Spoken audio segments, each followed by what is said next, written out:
Alright, that was a little bit weird, but how's it going, LP viewers? I'm Landonproduction, and did you guys know that watermelons in Japan is actually square? This is so it's easier to stack and transport.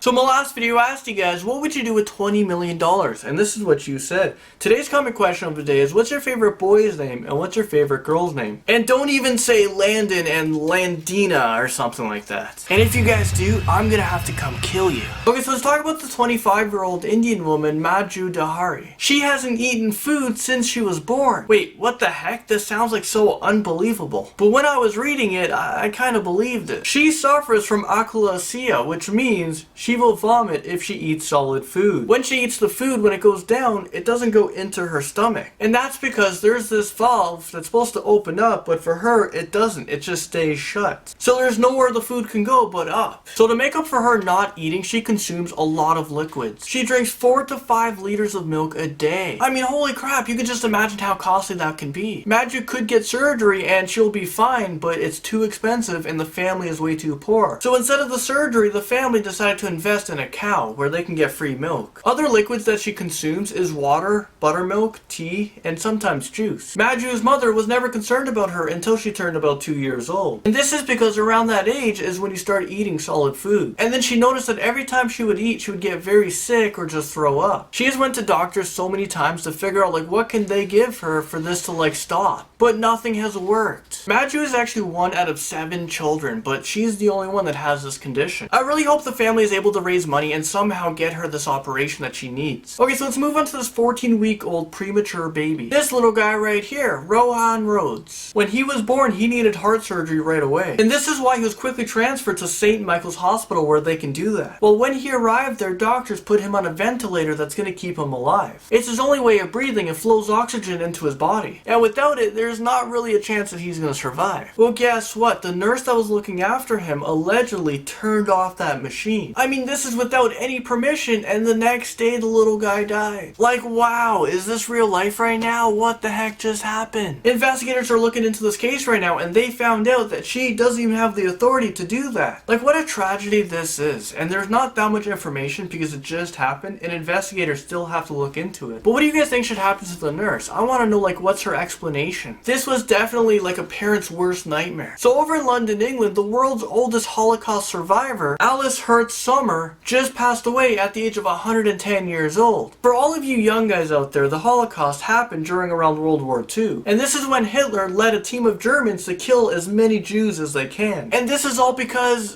they don't like them. There was about 6 million Jews that lost their lives. Well, lots of Jewish people survived, and Alice was one of them. She was the oldest one of them. And it's just so messed up, like learning about the Holocaust in school and knowing that, wow, that was a real event. Well, sadly, she recently passed away, but you know what? She's 110 years old. She lived a long life. I think that's just amazing that she survived. Back in the Holocaust days, her husband and her mother didn't survive. The only living family that she has right now is her son and her grandson. I wonder what kind of stories that she passed on to them. Anyways, viewers, thank you so much for watching. Sorry to like end on a sad note, but I'll see you guys tomorrow.